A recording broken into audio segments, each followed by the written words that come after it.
when the week is coming to an end, and only two buds can save it. CJ, indie author. Dre, gamer dad. They alone have what it takes to rescue your weekend. Bringing together the power of games, books, interviews, and more before it's too late. At week's end.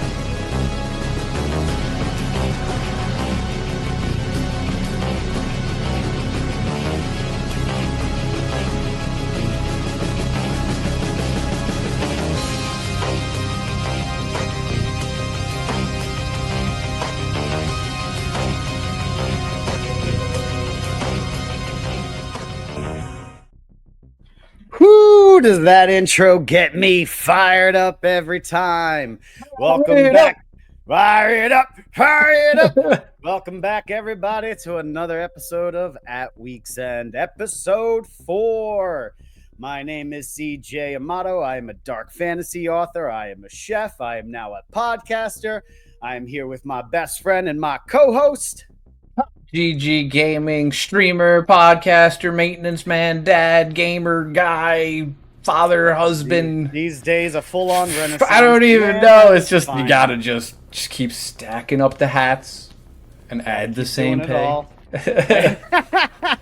I love the old expression when they metalhead. Metalhead. I used to love the old expression when they say same day, different dollar, and I'm like, I don't know about that dollar anymore. It's a same day by about a quarter these days. Yep, too many hats. Thank you for joining me at this week's end. After a holiday week last week, this week seemed like a long dragged on week. So I'm so happy that we're hanging out at this week's end, my friend. It feels like a tornado. Yes, sir. Yes, sir. Tornado. Relax, sit back, and unwind. Thank you for everybody to come and relaxing with us. This is just a chill day. We're here just to hang out, relax, have some giggles, have some laughs, and I sure do have a surprise from my buddy today. So we were going to do a versus. We were going to plan on doing Half-Life 2 versus Doom 3, but I have a little switch up for you. I got a surprise. Today, we're going to do a tournament-style elimination. You and me are going to discuss our childhood video game crushes. The characters who captivated us as children. Video game vixens. The characters who captivated us as children. The femme fatales themselves, my friend.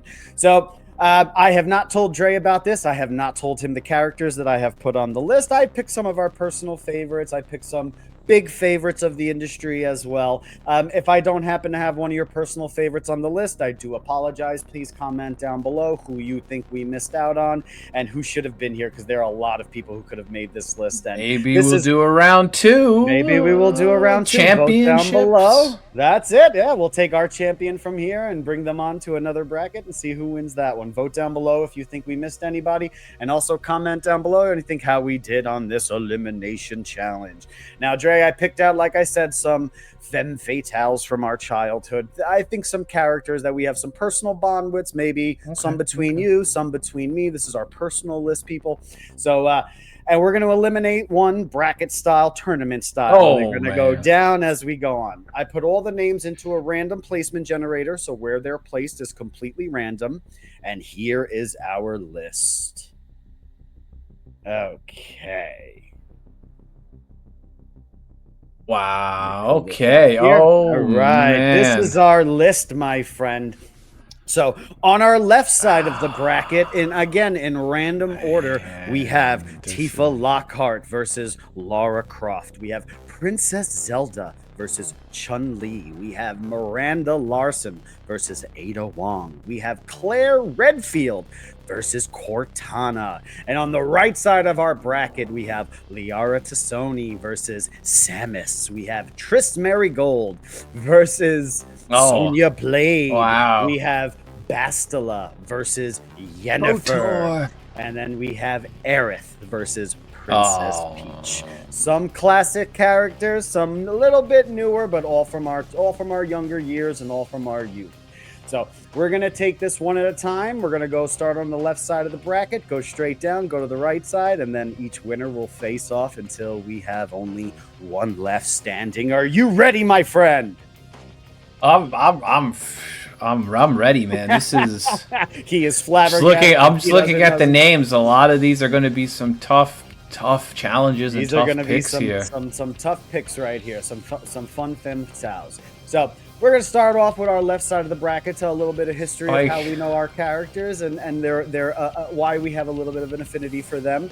So we have Tifa Lockhart, first seen in Final Fantasy VII, and we're talking back in the old school days. The remake was very, very good. The remake was fun, a little dragged out. They made it. I get that they were trying to get everybody a bang for their buck, but we're talking old school. We're talking the original Tifa Lockhart, the original Final Fantasy VII. What was your first experience with Tifa? Was Final Fantasy, obviously the first original Final Fantasy VII with the triple discs or 4 discs and that big PlayStation case, and she was that beginning love interest for Cloud. You meet her early on with Barrett. She's already part of that whole thing. Obviously, her get up and her character's look and everything was something to be looked at back in the day, and she was a very powerful character even in the game herself. She did a lot of melee damage. But pure fighter, pure brawler fighter. Yeah, I mean she was one of the main in terms of a game that started with love interests, and this is going to be a hard one. And now you put her against the Queen Bee herself, Lara Croft. Again, randomized. Lara Croft. My first experience was Tomb Raider 1. Back in the old days, I was she was all squared out. Well, that squared chest was something to behold. It got some young boys' attention back then. I mean, this is such a hard one to pick. It was such a fantastic game. See, as an Indiana Jones fan and lover personally, one of my favorite characters in all of cinema and all of any kind of medium whatsoever. Playing as Lara Croft that very first time was the game that gave me that first feeling of being an adventurer, a true, as the title says, a true Tomb Raider. It was kind of funny, shooting the Tyrannosaurus and doing all that stuff. I still remember that intro. The wolves. You couldn't get past the first level, bro. Are you kidding me? Walking through the mansion in the beginning of the game and tricking the butler and going into the freezer. And jumping out into the walk-in box. It was a hard game. It was a hard game back then. And you had that not tank control, slight tank control movement. She turned in very awkward manners. It's like Resident Evil movement with the camera changed on you. How cool was that, man? Dueling guns. The shooting, the jumping. Angelina Jolie's Tomb Raider. We have to talk about that. Those are good movies. We have to bring that up one day. But that's another for right now, we're just talking about the old video game characters. We're in our first How do we even So the rules of the tournament is you and me. We have to agree. So this is not you and me arguing merit on who's going to win who. This is not a versus. We have to agree who is going to advance to the next round. Oof. So we have to make our arguments now. So between Tifa and Lara Croft, this is a hard one, sir. I will place my vote into the Tifa Lockhart. Wow. That adventure, that long adventure, that storyline with her father and Cloud. Spoiler alerts, light spoilers for all these characters, nothing too deep and heavy. We're not going to ruin anything, big plot points for you, but her character arc, her sad character arc, going through that adventure with her every step of the way from the start to the end. That adventure with Tifa is just something I'll never forget. Final Fantasy VII is just one of my favorite games ever. Was she your love interest? No. My Final Fantasy love interest is on this board. I know. But it was not Tifa. No, it was not. I know. But Tifa to me was never a love interest. I always looked at Tifa as like the little sister character, the one that you looked after, the one that kind of crushed on you because, let's face it, all Final Fantasy VII characters love to give you that power trip, and they have everybody crushing on you, especially in 7. But I always kind of looked at her as the little sister. I never really looked at her as kind of like a crush or a love interest, but just pure character to character between her and Lara Croft, I have to give the edge to Here's the only one I'm debating when it comes to that is Laura has had a plethora of video games, movies. characters. Yes. She is the character that brought female characters, I feel like, to the forefront in terms of even single player campaigns, being able to play as a female character, a strong female lead is no less like that. And then you have Tomb Raider 1, 2, 3 remakes, movies, toys, the remakes statues. honestly, the remakes were really good. They followed like very much an Uncharted kind of feel, the remakes were good. The movies were great. Yeah. If you have I give her a strong edge because you're giving Laura the edge. She's got the dynasty. She's made movies. Her character as a character has done more. All we see in Tifa is Final Fantasy VII. She wasn't in 8. Really, well, not 9, not 10. No other really Final Fantasies, right? Final Fantasy 7, and then like some pop-up things, but they're not really canon. She was in the movie, the Final Fantasy VII movie that they made. But she wasn't really. Ooh, that's a tough one. I want to give it to Laura. I want to give it to Laura just because you convinced me. This is going to piss a lot of people off. But we are going to give the we gotta give it to Laura Croft. Yes. All right. Second round. Well, not second round. Second bracket. Let's go. All right. We have Princess Zelda, classic character, versus Street Fighter's own Chun-Li. Ooh. So I'm gonna tell you a little background about me with the Zelda series. I will never forget the first time I had it was actually a Game Boy. Putting in A Link to the Past was my first experience with the Zelda game. Playing as Link, but I will be honest, I have zero affinity for Princess Zelda. Could take her or leave her. She is more of a catalyst that ever sparked anything. Like another one on this list, she's just in my opinion, the princess in the castle. Yes. What was your feelings? Yeah, that's probably like in terms of that kind of character. I mean, she's also. I mean, all the Zelda games are named after Zelda. They're not called Link. Right. A lot of people thought you were playing as Zelda. You thought, especially in the first original Nintendo game, it's Zelda. Right, and it goes down, and you got to walk in. You get the first little wooden sword, right, and then you get Link to the Past for the Super Nintendo, right? Personal favorite. The light world, the dark world, stuff like that. But her character, I feel like, okay, Nintendo 64, we developed a little bit more, right? We saw her as little young Zelda, and then when you become older in Ocarina of Time, what happens? She's an older princess now, a little bit more happening. But to put her up against Chun-Li it's almost... It's unfair? It's unfair. She would have had a better... Maybe it would have been a competitor against maybe poor Princess Peach. No, it's all random. Chun-Li is taking that. Chun-Li is taking that. Tell us your first experience with Chun-Li. I mean, it's Street Fighter. It's Street Fighter 1, 2. Do you remember your first the original Street Fighter? Was it Street Fighter 3? No, mine was Street Fighter Ultimate or something like that. Oh, the arcade. I played it for Super Nintendo. Was the first time I played. Arcades. That was such a great time. Great, strong female character.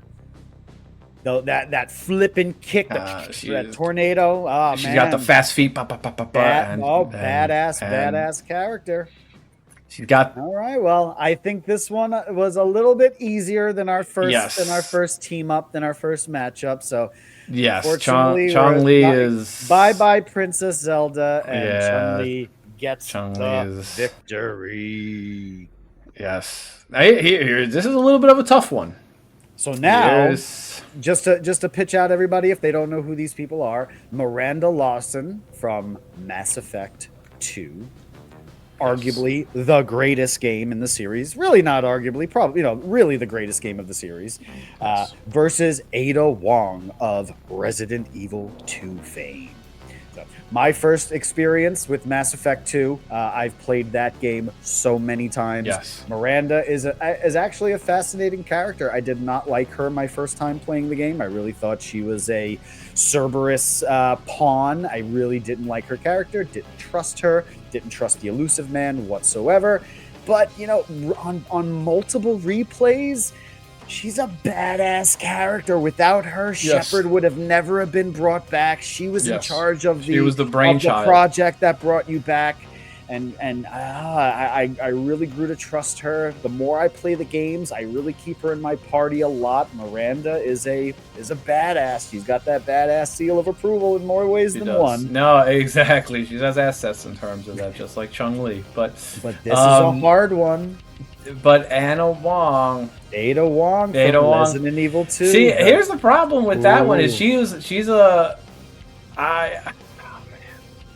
such a great character. Elusive, comes in, pops in and out of the story, saves your ass. You think she dies, then she pops up at the... Well, see, I said no spoilers, and I'm talking spoilers, but we're talking about old games. It's Resident Evil 2. Know this by now, even though there's a remake. Everybody play the remake, one of the greatest remakes ever. Great games. But I adore Ada Wong's character. I think she's a complete badass, cool espionage style character. They're very similar. This is the problem with Wong and Lawrence, is they're very similar in attitude. They're very similar in their personalities and being like the way they kind of are like that. That's a good matchup. It's honestly, this is the toughest matchup, because if you look at both characters, this is a tough matchup. Yep. They are the two that are the most tough, fierce. They're Miranda. She's a toughie, because even when I played Mass Effect 2, because I didn't trust her at first, but then I was a pro Cerberus guy, right? Pro Illuminated man and stuff like that, because humanity must rise and become all that, and you had to deal with that dynamic, and but Ada Wong helped you out a lot in Resident Evil, especially if you played Leon. Felt like there was always some type of thing going on there. Oh yes. She would string poor Leon along. Yeah, she knew how to wrap that boy around her finger. That's a tough one, man. I wanna. I'll pitch this in your corner first. Where would your vote go? I don't want to sway you with mine. I might have to go with, in terms of personal opinion that I've had more things with, I would say this is purely Miranda. Our opinion. Yeah, Miranda, because I played more Mass Effect 2. She was constantly a part of that story, a part of that. But yeah, we'll just stick with Miss Lawson. Miranda takes the win. Yep. All right, our fourth matchup. Are you ready? This one's gonna be the hard. This one's gonna. I think it's because it's a real character versus a robot. Let's pitch the characters first. We have Claire Redfield, another character from Resident Evil 2 fame, back to back. Fantastic character. My first experience loading up that disc. I will not lie, even though it's supposed to be canon that you play as Claire first. When I was younger and I saw those two loaded discs, I saw Leon, I saw the cop on that disc, and I was like, I'd say that's the first one I play at. Even to this day, I tend to play as Leon first. But I love Claire Redfield as a character. Badass, goes into the middle of a zombie apocalypse looking for her brother, shows no fear, has the better guns in the game. Had more inventory space. The whole thing with Shelley and Dr. Birkin. I mean, her character arc, I adore Claire Redfield. I think she's fantastic. But, and I will pitch this back to you, I'm just introducing the characters, but I loved the Halo trilogy and Cortana. That not only that voice in your head, the way she spoke to Chief. Their dynamic, their banter back and forth, some of her lines of it gives me chills just hearing her voice whispering into the back of Chief's head. I don't want to get into again spoilers, but Cortana is such an amazing character. I will pitch it back to you. What was your first experience with Miss Claire Redfield? Well, yeah, same thing. Resident Evil 2 for the PlayStation. Same thing. Didn't really play as her as much, but she was a great character in that game. Jumped in a bunch of times. Code Veronica, badass game. I don't know if you ever got to play Code Veronica. Got to play it a little bit, not that much. Intro where they're all facing in her in the front and the helicopter's behind, and she drops her gun, but then drops to the ground right before it hits the ground and shoots. Oh, what a great intro. This is a tough one because Claire at least is real. Cortana is basically a voice slash Well, what, if an we're AI. arguing what's real here, I mean, I'm yes, just kidding, but I'm in just- terms of no, the no, no, I'm characters, just right? teasing. Tifa is in her world is flesh and blood, right? Cortana Most of is them, not. She's just an AI voice. she's that an you- AI you- voice that you eventually call- shows up as a blue lady, Yes. right? In Master Chief's helmet for most of it, right? Oh, You she's know, a hologram she pretty much right away. she's a hologram. And then he plugs her Um, into the back of her head.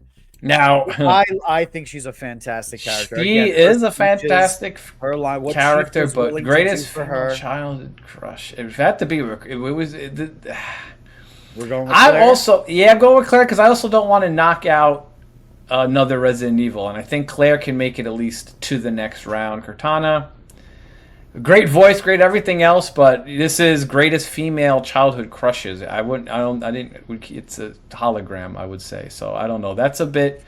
We'll leave it. We'll leave it at. This is. Maybe through another time, another day, I would have picked differently. But right now, it's Miss Redfield herself. All right, very cool. All right, now we're gonna take it over to the right side of our bracket. You ready? We're halfway. Well, we're halfway done in the beginning. We got a personal favorite, Liara Tassoni, also of Mass Effect fame, 1, 2, and 3. And in the trailer for the new game that, well, we'll see if it ever sees the light of day, versus a old school legend in games, Yes. Samus of Metroid. An amazing character, complete badass. In the OG game, you didn't even know you were playing as a femme fatale, and that legendary ending where the armor strips off and you realize you're just playing as this badass female character was an amazing moment in games, feeling like that alien, kind of feeling like that Ripley-esque kind of character, stuck on this derelict area, alien ship, trying to shoot your way out, power mech suit, badass character. 2 amazing characters. This one, I don't know, is going to be as not even going to be hard. I'm going to say that right now. This is going to piss off. I'm a biased person on one side of that one. Please tell everybody about the first. It was going to be Mass Effect 1, meeting Liara Tassoni's character for the first thing. Stuck in that blue beam, stuck in that blue force field. The character development, the dialogue, her character development, her dialogue, the innocence when she first starts, going on that planet, taking her around, and all depending on what time did you pick her up. You picked her up as the first mission out of the 3 planets or the third mission. It all depended how the dialogue went, how long she was staying in stasis. Yes. I don't think I ever waited long. I think I always got her pretty quickly. Interesting. Yeah, so it's if you wait, she kind of even throws out like what took you so long kind of situation.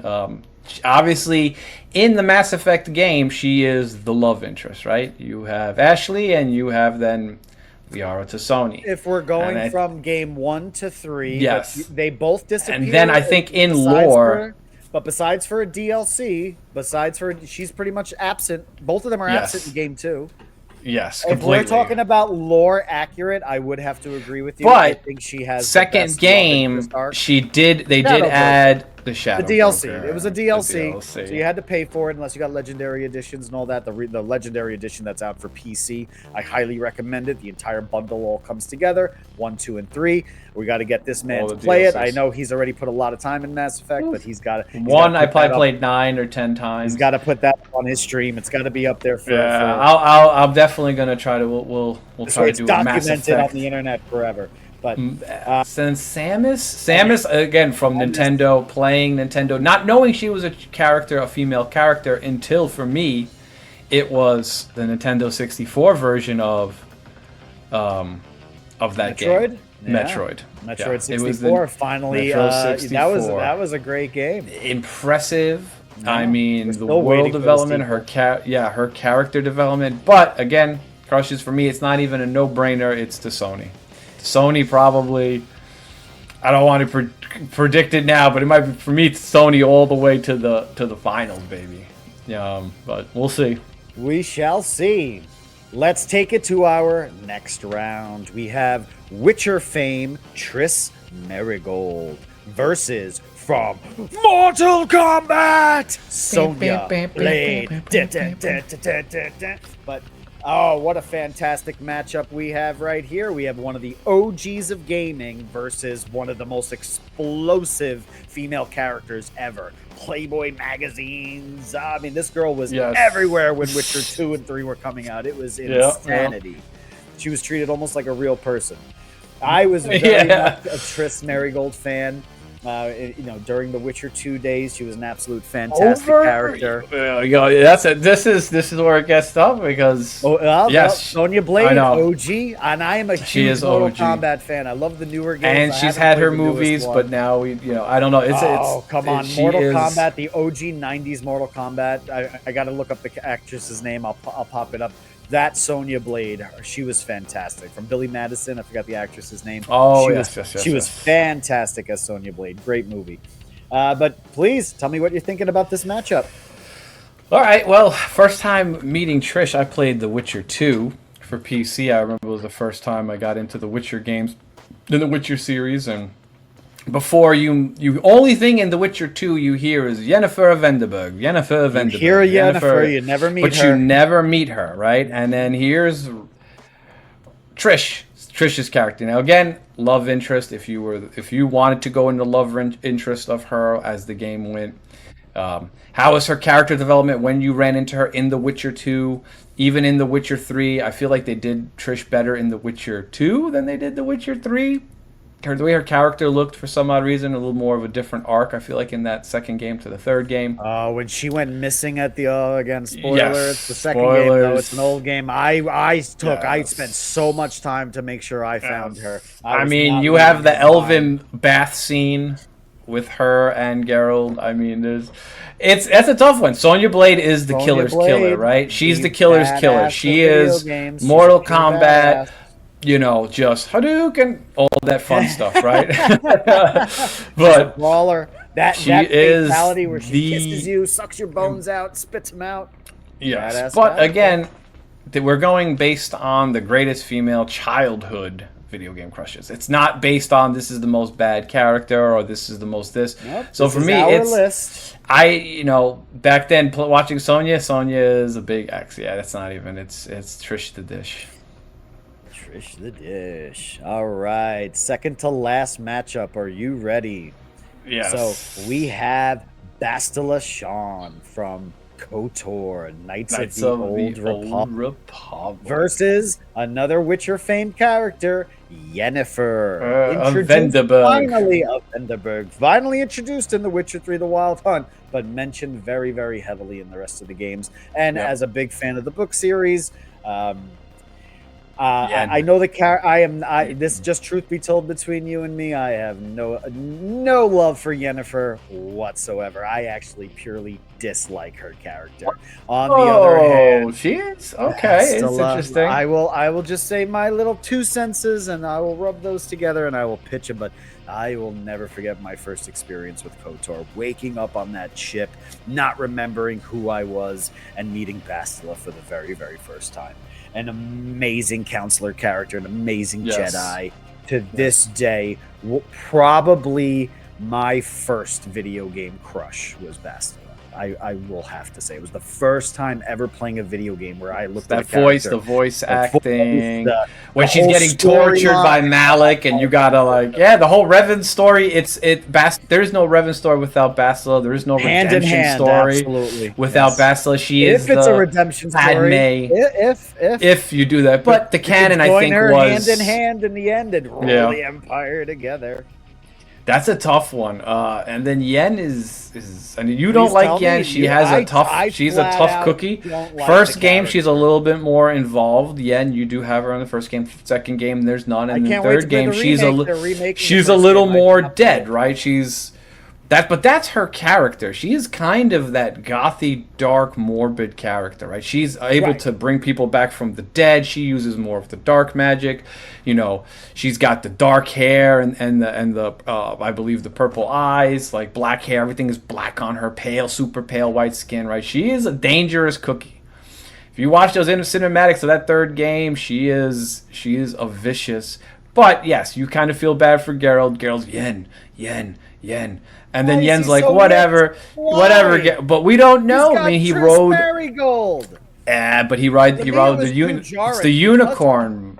That's what it yeah, is, brother. I It's was the just thinking that unicorn. unicorn, that stuffed unicorn went a long way. Okay, but because of what a love interest Triss was in Witcher 2, when I loaded Witcher 3 Yes, and they forced that's me to be with you, I was yes, almost turned off. I was like, what's going on here? I yes. go, where's Triss? That's the And it took hours to find her. And then when you do, yes. it's almost like she's a buddy. It was I yeah. It was a bit strange. I don't know if they did that with the game, and that's just how the game kind of felt with that. Yes, Bastila is when I first played KOTOR, and I was like, CJ, you got to try this game. You know, let's rock KOTOR. And I told you, you know, Absolutely. yes, she was the first character wise, development wise, dialogue. This is when BioWare was doing dialogue games right. They did story games right. They were doing everything right. You know, the closest thing you have to Bastila is Mr. Sony in terms of that, right? The way the character is developed. Bastila's a little more hard and tough, more, you know, older mindset, where to Sony at first starts kind of lovey-dovey light. Yennefer is just, she's business. She is a sorceress. She is business. She's with Nilfgaard. She's business. But crush-wise, yes, Bastila Sean is number one in terms of this, 100%. Sorry, Miss Yennefer Venderberg. You're just too cold. Just did not make the cut. My apologies. cut. And this is the final leg, the final round of the single elimination. Are you ready? I don't think this one's going to be a hard one. This is not even a no-brainer. Yeah. Let's Yeah. still do the characters some justice. Let's just do a little short intro.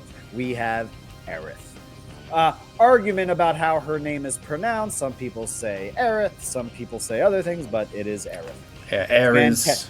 Ares. They put the S Aerith. there. I don't know. Fantastic character. Final Fantasy VII fame as Tifa. That intro, her sitting there, that music playing, those green little sparks popping off. It was truly amazing. From that very first moment, seeing her grabbing those basket of flowers to falling through her church, landing there, seeing that music, her theme, everything about the character. Spoiler alert, I guess. If you don't know this by now, I don't know why you're even watching this, but that scene when Sephiroth falls down, I remember when I first played that on PlayStation, I was not ready as a young person watching her die. She just looks up at you after holding that, and you just see Sephiroth come down with this sword right through. She just kind of does that.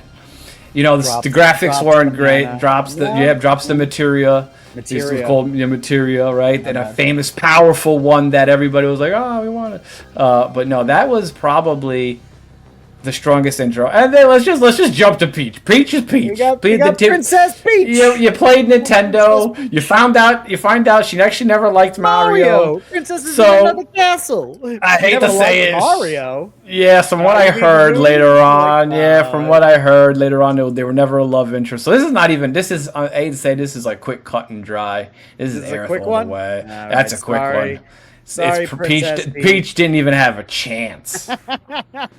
It's like Zelda. Peach. Yeah, Zelda Peach, no chance on that in terms of crushes. We're quickly off to round 2. Are you ready? We have Lara Croft versus Chun-Li. Now, we already did all our intros for the characters. Yeah, and I'm still gonna give it to Laura. I think because of her longevity as a character, more games, more movies, more merchandise, more everything. She's just the female character.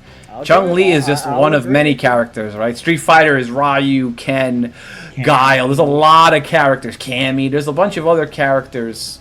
Chun-Li is a great character, but never had her own standalone anything. Laura is a video game, PlayStation just one horrible movie. Goddess. Yes. And now Miranda versus Redfield. Miranda. This one is easy too. I think Claire, you get as far as you could go, but I don't know if I would put Claire as like the little sister. She's not childhood crush. She's the little sister. So Miranda, I would say, pushes forward to this one. Now here's a tough one, and take a pause to think about this. Yeah, this one. I have to still. The right side is the worst side. That's the Gambit side. That's the side right now that all 4 of these are literally. I would even say, yeah, about all 4 of them really had an impact in terms of gaming when I was a younger man. Aerith playing Final Fantasy VII. Bastila, Knights of the Old Republic around the same time. Liara Tassoni, Mass Effect 2, made me love the Mass Effect series. Trish Merigold got me into The Witcher 2. I actually played it multiple times because I thought that was such a great dynamic there. So this is hard. Liara Tassoni versus Trish Merigold. And I'm only going to say this because Tassoni I felt more connected to the character through dialogue and the options of how you could dialogue with her, right? The second game kind of pisses you off with her a little bit, I will say. Liara in the second game a little bit. She becomes a shadow broker. It's like it's kind of like, for me it reminds me of. It's the whole dark. It is, but sorry, she what's that movie now? The guy with Star-Lord and Gamora. It feels like a weird Gamora thing. Like Gamora's not. Yeah, Guardians of the Galaxy. It doesn't feel like Liara's the old Liara we left in the first game. It's already been years. She became a shadow broker. She's darkened. She's been through some stuff.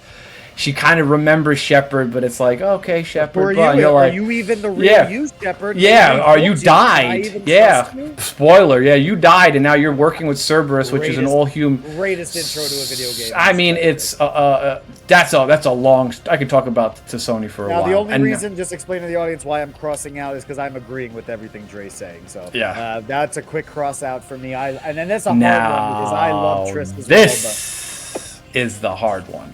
And the one after, and whoever comes after this is even harder. These are the champions here, right? Bastila, Aerith, and Tassoni. Who had the bigger impact? When I was really young, Aerith. Her death. Ooh. Yes, when I was young, I played Final Fantasy VII before I played Knights of the Old Republic. And I think by many years, Republic did not come out until, I want to say around the time of the Xbox, PlayStation 2. I want to say already. So it was many years later. Who had the bigger impact? Bastila, it was the full dialogue, being able to hear a voice, the torture scene, the redemption story, this and that. Aerith was, this is the girl you crushed on in the game. You could have got with her unless you did certain right things, especially at the roller coaster area when you meet Kate Sith and you have to go through the roller coaster and she magically comes back into your room.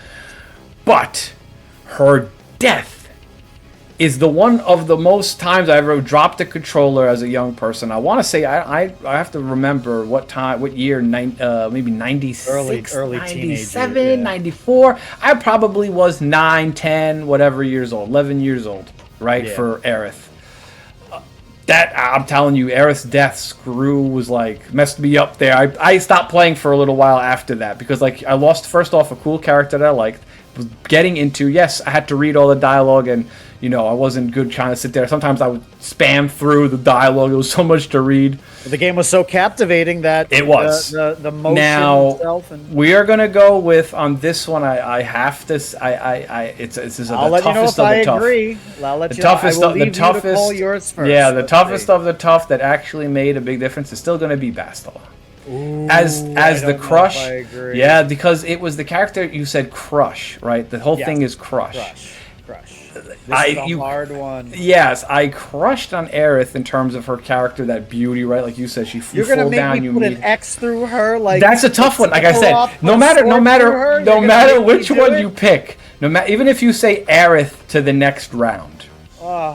They both are going to have the hardest time against, for my favorite, obviously, is going to be Tassoni. But that's because later on in the years, I was older when I played. So I had more understanding, I want to say, of the crush part of video games or female characters in terms of that. So Aerith, as I said, has the most devastating death. Bastila was the most... do this. I mean, regardless of which one, I would take Aerith, but you're still gonna have to cross out Bastila, and Bastila is a hard cross out, right? Bastila is a hard cross out. They both would have been great, even if you put both of them at second place here. But we'll go on to the other side before we go back to the championship round here, right? This is the final round. Well, this is the second. This is the semifinals to see who will make it to the final. So Miranda versus Laura. I'm still gonna Laura. Still gonna take Laura on this. Yep. She's just character. Yeah, she is, and she had movies. So I mean, and you were her in a sense. Now Bastila versus Liara. I'm going to take Liara because she was the more developed character later when I already was playing these games by the Xbox 360. I'm way older. Her dialogue and character development meant a lot more than even it did for Bastila. Even though Bastila has some of the most greatest dialogue lines in terms of that, and again, the torture scene with her, you got to make a decision, let her keep getting tortured by Malik and everything. But a 3-movie trilogy, even though you needed DLC to play her in the second game, if you were a true shepherd and you went from the first game, skipped all the love interest in the second game. Oh yes, absolutely. Have you her have to, photo stay on your desk the whole time. There was a whole different thing, and Mass Effect 3. That's just the end of Mass Effect 3 at the end. When you run down the hill at the end, every other character just gets pulled away. Liara is the only one, I believe. Comment below if I'm wrong, but I believe she's the only one that has one little extra line. Yeah. You know what the extra line is? I'm yours. I'm yours. Oh, Bastila. Yeah, Bastila's a hard one. She never, because she's a Jedi. It took her a while to break and confess her love to you. So I have to go with Liara, who kind of did it early on. You know, and then Lara Croft versus Sona. We have our final. Now I love Lara Croft, but again, loving it's the LT all day. It's to Sony. It's a Sony 1,000 times in 1,000 different universes in terms of that. The best character developed for a video game in Mass Effect. And they could have done so much more. Even let's say they did. That should have been, the Shadow Broker should have already been put into number 3 because it really made us feel who put all that time and energy into Sony.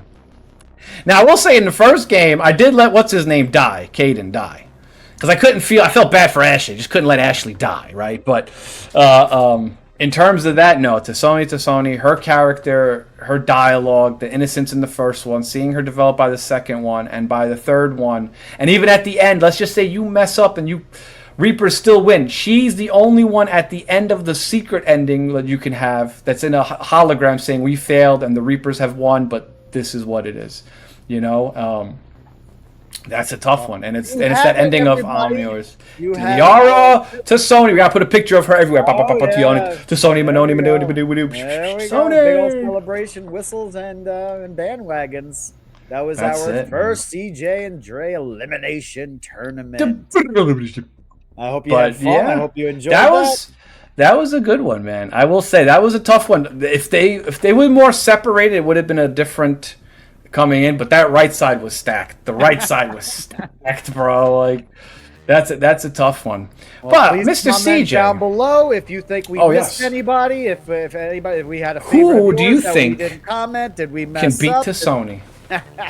Put the Sony against anybody. If you can come up with another 20 girls down below, we'll do another list. I know somebody might throw that Elden Ring lady. Apparently, they love that Elden Ring lady. The one Elden Ring girl. I don't know who she's. I've seen a lot of people. She's like, I think she's got a hat, like blue face skin or something like that. Oh no, I don't know. In one of the Dark Souls games or Elden Ring. We could do a more modern day list with some cyberpunk characters and some other cool characters. But comment down below, and I had a blast. I thought that was a good chat. All right, hell yeah, man, I'm enjoying it. Well, CJ, quick question here.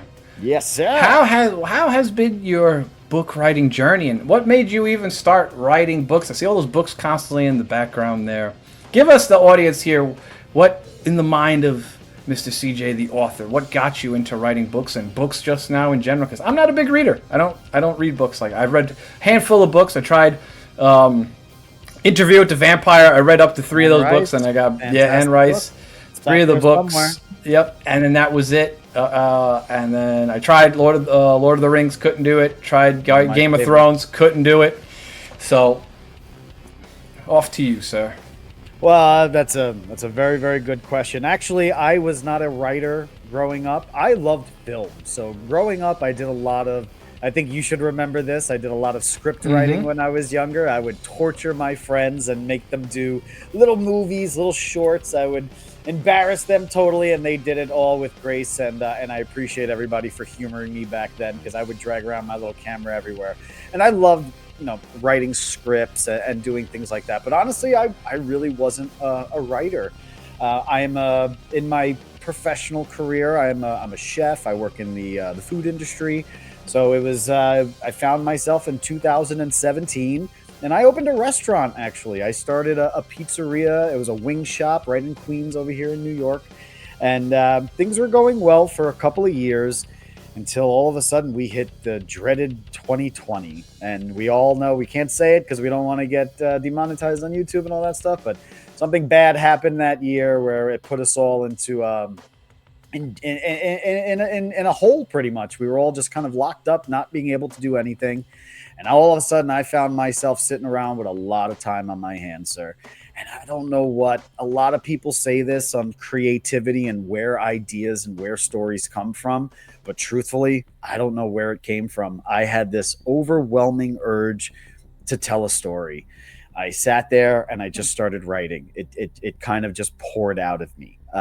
About halfway through, I wanted to assess myself. One of my favorite authors right behind me is Brandon Sanderson. I have tattoos all over my arm in tribute to that gentleman. Not only is he a fantasy author, he actually posts all of his writing lectures onto YouTube. He's a professor. So during the bad times of 2020, I sat there almost like a student in that gentleman's class, and I watched every YouTube video I could find. Sat there with my notebook, and almost as if I was a student in his class, I was listening to his lectures, taking notes on how to build worlds, how to build magic systems, how to really plot structure your book, go beyond just the nuts and bolts. And then I started writing. And I felt like I had something kind of cool on my hands. So one day I was talking to my brother, and he was asking me, like, well, what have you been up to? And I told him I started writing this book.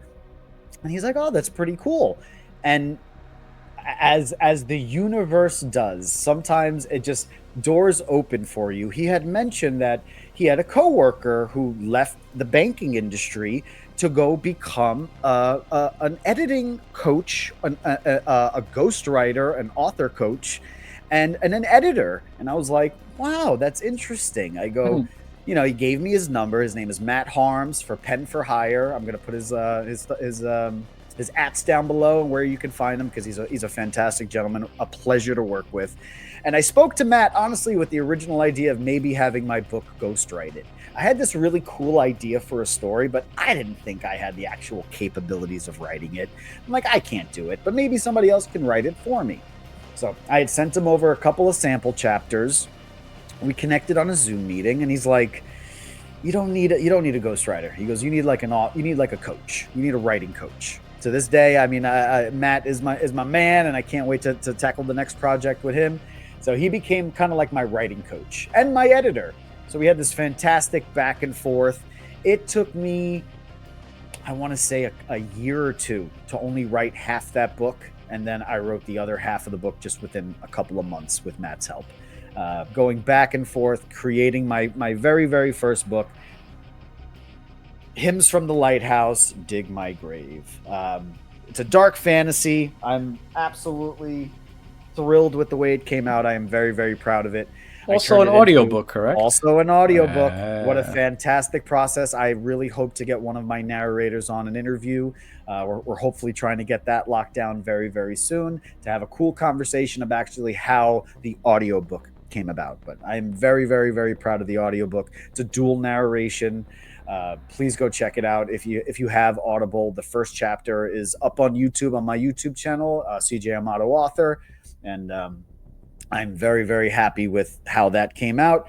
And just like everything in life, you know, for the past couple of years, things have been, you know, a little bit of a topsy-turvy. And now I am ready to get back into the saddle, get back into that writing chair right here and get back going. I have some fun announcements that are in the pipeline coming soon. Can't say too much about them just yet, but I have the sequel for Hymns working on. I have other projects planned out, and I have something very cool with my friend here, Top, that we're going to announce shortly. We're working on some cool stories that we're going to try to mold together and that I can write. So we have some very, very, very cool announcements to come. Stay tuned for more on my writing journey. But thank you for asking, bro. I really, truly appreciate it. Of course, man. I always see everyone always seeing the books there every day. I'm here in outer space today. Looks like a cool little Cloud City back there. Yeah, it's we're in Cloud City, man. I'm living the high life up here. So what's been going on the gamer end, my friend? Any the gaming news end? for us Right this now, I'm getting back into Kingdom Come Deliverance 2. They Henry! just put out Henry of Skallets. I started replaying that again. I gotta get that back on the stream. Right back from the beginning. Right back where I ended off on my last stream. Go check out his streams at YouTube. Yeah, on Top's YouTube channel. YouTube, check me out, Top GG Gaming. Also, Twitch is where I mostly will be putting it. I am gonna probably do maybe code thing with YouTube and Twitch, but right now it's Top GG Gaming TV on Twitch, where you can see the adventures of Henry Schwarzenegger. I do a lot of sword and shield and but I give Henry a little bit more of a character besides, I'm Henry. Game, right? I played the original about almost 200 hours. I mean, the world is so immersive. There's so much to do. They have a lot of expansions in that one. 200 hours. I did every quest, every side quest, every mission, explored every ounce of the world, just lived in the medieval ages. I tried to play it. You had great combat is hard. Game. I got combat is the hardest and couldn't figure out a way how to get If you don't know that you could, people have literally played the beginning intro of the game and never got out of the tutorial. Because if you have no idea what you're doing, you're like, I'm just going to run up and steal from this person or kill this person, you're going to find out you're not Henry Badass. You're the weakest of the weak. You're a blacksmith's son who has no idea what he's doing in that first game. You don't know how to even swing a sword. You don't know nothing. Nothing of nothing. And it's a great adventure. It's great if you're into the medieval fantasy without the fantasy. There's no dragons. There's no magic. More realistic. Very realistic. Combat is very realistic. The way you parry with the sword, the way you move, the different weapons, the world environment. Just getting on the horse and traveling around feels amazing. Feels alive, and you never know. All of a sudden, bandits can come out. Something could happen to you. Run into situations, and then you really got to think about it. Dog to stop barking. Yep, get the dog to stop barking, and you got to figure out, what am I going to do in this situation? Oh, I see some bandits up there. Do I feel like going against 2 or 3 guys in full plate armor, shields and maces and chainmail? Even though you're plated up, taking on 2 or 3 guys is not like in Skyrim. You just like. No. You gotta be blocking and none of that. You will get wrecked. Yeah, you will get wrecked quickly. You have to eat, sleep. You have to bandage yourself. There's a lot going on. The new one is similar, real, kind of like sim kind of style. Huh? It used to be harder. The original one was harder, and they made a hardcore mode because people wanted hardcore. No fast traveling. Nowhere. You don't know where you are on the map. You actually have to use pointers and figure out where you are by markers. The first game had a lot of expansions. This one, from what I've heard, is something to do with a blacksmith forge, which from what I heard is similar to the first one, where you get to own and be a jarl of your own town. You get to have be a mayor of your own town. This, I think, is the same thing. So DLC trailer. This is the latest DLC that's come out for the second game, which is why I'm getting back into the Forge. Yes, so let's check it out. I have yet to see it. I just got back in because I saw it came out a day or two ago. It's September. So let's see now. Let's check it out. Let's see what Top thinks. Peggy 18. Peggy 18. That's Henry. Henry, look. Henry. Look at that. It's a beautiful game. Years of my life in this forge. You're a blacksmith. My life in Look, forge. When I was see that? Yeah, we got it. Martin brought me here. He told me back then he spent the best years of his life here. If we were to find a talented blacksmith, the workshop would be as beautiful as a chapel. I could be that blacksmith. You see it? You get to start your own township. Yeah, that's a lot of it. Look at that. Look at that. Now, see, that's cool. I love world building like this. Can pull teeth. Is that right? Well, I don't want to. That's a good dog. That's it. Your life of and that's nice. I want to also live the look life at that of a blacksmith, not just a medieval knight. You cannot I'll tell you, unscrew this food here. It is. All that. And if you want to unscrew that, well, first you have to unscrew this. But then you can't get back to that. Oh, the combat! It is one of the best looking games. The most realistic. No fantasy castles, no fantasy swords and armor. This is as grounded as real as possible. I'll pay you for it. I'll pay you for a good sword it is. Ugh, it's really hot in here. Ah! And you got your dog, man. You got your... Yeah, bro, they got profanity in this game. Look at that. You get your own little quarter. Out now, man.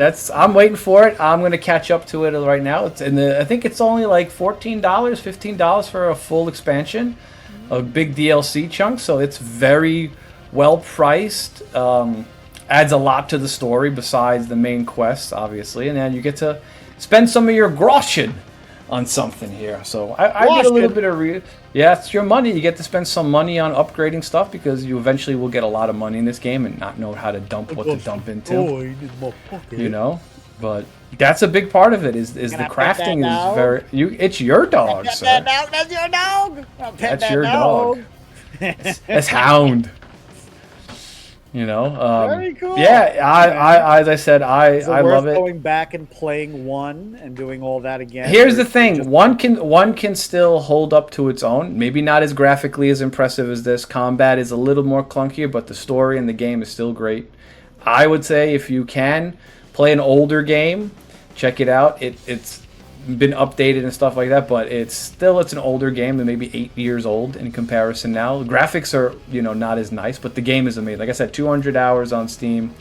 I love it. I love these kind of world building slow. Yeah, it's a slow game. You're not going to expect to run around fighting dragons all day, and sometimes you don't want to. You just want to walk through taverns and listen to the music and the sound and just be on the horse and feel the open landscape. And it gives me something to do. I don't have many RPG games out right now. There's not many role-playing games, not many games of this kind of style for me that are out.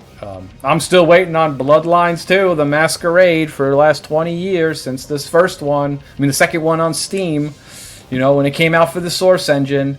So I know they've been putting out some new trailers. They've been trying to. And Paradox trailers. Yeah, Paradox bought the company now. I thought Arrowhead did, but Paradox looks like they're taking over. They're the guys who are taking over with Bloodlines 2. They're making it a little more like Henry-ish from what I've seen. The combat and stuff is a little bit different. The game is a little bit. Came out yesterday. So let's check it out. Yeah, let's check it out, man. Yesterday the 10th. Let's check it out. I love the Masquerade Bloodlines. If you're into vampires like me, this is the vampire game. Termir? Not an easy path among the other clans, they tell me. Such a hound for secret knowledge would make a fine member of Clan I Tremere. hope it's good. You won't be alone Termir. here. Mrs. Thorne Me too, will not brother. be your sparring partner.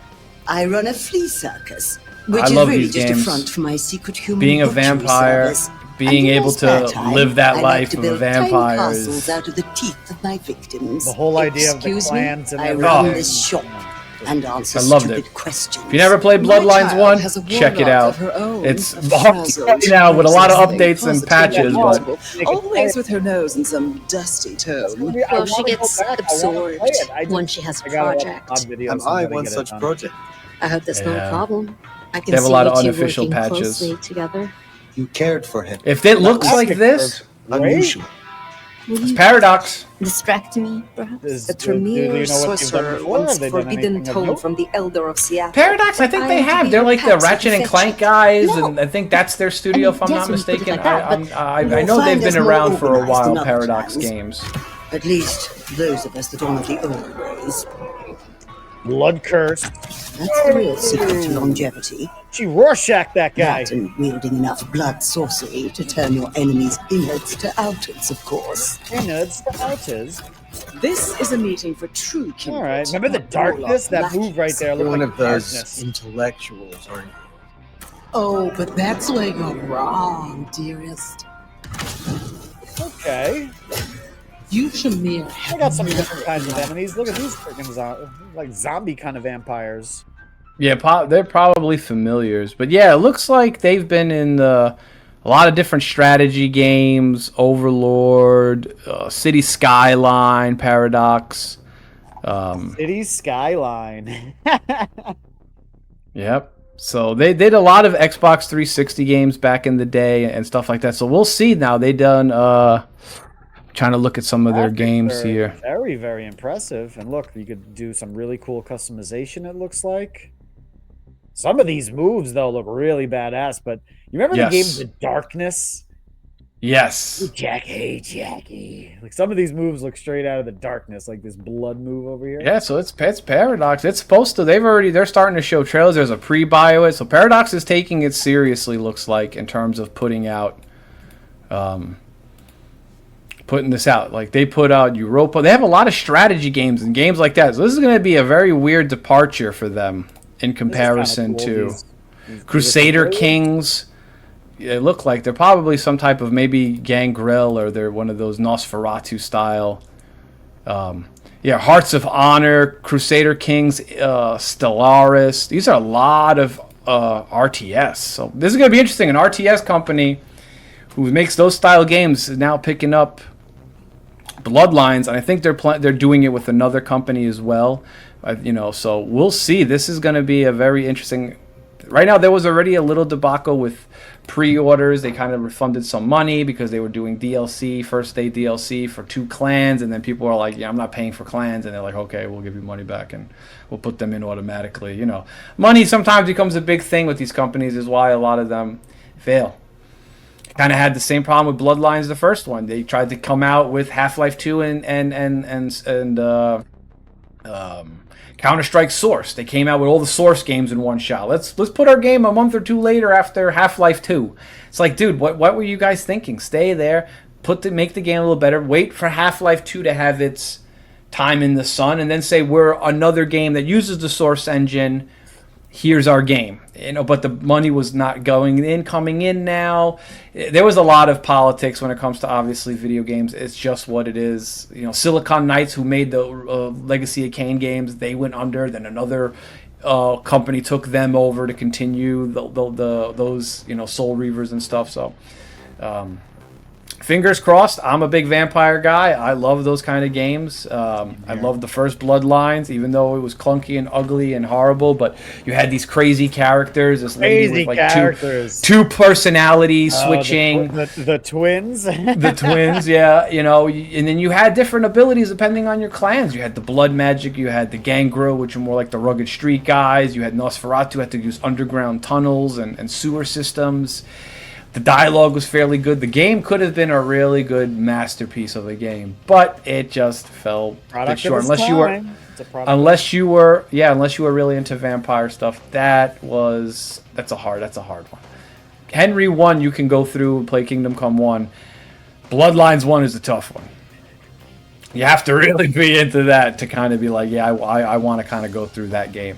It's a great game if it does go up and running and you get all the patches, unofficial patches, updates, cool skins, reskins, all that. Very easy to install with Steam and very easy to install with Source Engine stuff. Doesn't require much, but it's a little bit of work to make it a playable game right out of the box. It's tough. Yeah, so we're gonna see. The sequel works out. We gotta hope it works. I'm praying. Well, we've been waiting since, again, almost 20 years for Bloodlines 2. They got a lot of clan trailers, so look like they're being very transparent with the game, which is cool. Good. But that's because Paradox took it over, and they're a pretty respectable company. And just make it fun, make it story driven, make it do the good thing. Like same thing with Kingdom Come. It's not a really that game. I stream it sometimes, but it feels like at times it's not the best game to watch because it's very interactive. A lot of dialogue. Kingdom Come Deliverance 2 has the most dialogue of any game to date right now, right? The amount of actual dialogue in the game is thousands upon thousands of lines of dialogue. So we'll see. Trying to get it back up. Maybe this weekend we'll hit a Henry, maybe some Helldivers again. I say that every weekend, but there's always something coming up with family. And that's the real life of a dad. It's the real life. And I'm glad every time I say it, I'm glad I'm able to do this, at least for the time that we are given. And to be able to come out here. As always, for joining me at this week's end. This was a fantastic episode. I always have a blast hanging out with my buddy. Thank you again. And I know we were supposed to do it this week. I threw that little curveball at Dre with the whole tournament. But next week, stay tuned because we will have our next versus, which will be Half-Life 2 versus Doom 3. So get ready for that. I will be taking on the responsibility of defending Half-Life 2, and Dre will be defending Doom 3. Both fantastic games. I mean, yes. I love both of them, but I will have they're different games. very different games, came out at a similar time, but I will have to give my edge to Half-Life 2, and we will get into that next week. It's always a blasty blast here. Always a blasty blast at the week's We end. are here, and I hope everybody's enjoying and coming to join us and enjoying this, guys. So please, stop by and say hi. Please like, comment below. Please follow us on all our medias, all our platforms. Thank you so very much, Dre, for joining me. I truly appreciate everybody. I'm going to pitch it to you, Dre, for our little outro. Please tell everybody where they could find you, where they can follow you, where they can see your stuff. I'll see y'all in a minute. Catch me on Instagram, TikTok, YouTube, Rumble, Kick, Twitch. They're all Top GG Gaming. The only one is my buddy Twitch. We have to put the TV there. So Top GG Gaming TV. Most of my content is on there. I got a lot of cool emotes, avatars, stuff like that. Come in, say hi, or come in and lurk. Up to you. But that's where we're mostly going to be streaming on. Maybe TikTok will do a stream. Maybe YouTube. But check me out there, guys. We're going to be doing some Helldivers. Maybe some Henry Schwarzenegger. If everybody wants to see some... I'll put on the chainmail and the sword. And that'll be it, man. Thank you guys so much. To my buddy CJ. Thank you, Mr. Top GG Gaming. I truly appreciate you joining me again. My name is CJ Amato. I am an indie dark fantasy author. Please come follow me at all the links, all the bells, all the whistles, Instagram, TikTok. My book is available on Audible, paperback, hardcover, ebook, all the good stuff. Please join me on YouTube, my YouTube channel, CJ Amato Author. I got some really cool stuff up there, some gaming videos, some previews of my book, and some future stuff will be popped up there. I'm very much enjoying my time with my buddy. Let me pull Dre back in here with me. And there's episode 4 of Week's End. I can't believe it. It's just such a great time. Such a blast hanging out with my buddy. I hope everybody else is having as much fun as I am. Yeah, guys, please let us know. Let us know in the comments below. Stop by and say hi to us sometimes on our social media, social networks. We try to stay active on that as much as we can throughout the day-to-day life and try to keep this as fun and rock and roll and metal as we can. Lighthearted metal love. Skirts over there. He's rocking. It's going to be... went to go see them live, Madison Square Garden, baby. So I'm gonna be rocking all my tour shirts. That's my little thing until I run out of shorts to wear, and then it's gonna be a shirtless shirt. There we go, and then we're gonna do skins. We're gonna see, yeah, exactly. Well, again, I want to thank everybody for joining me. Please come follow us at Week's End on TikTok, Instagram, all the platforms below. Coming very, very soon to Kick. Coming very soon to Twitch. Go check us out on Rumble. As always, again, my friend, I truly appreciate your time. Thank you for everybody joining me. Let's let this outro play out, and we will see you all again next week at Week's End. Peace. Dre and CJ have done their duty. We may never know who these stalwart heroes really are. All we know is that when we need them most, they'll be back before too long at Week's End.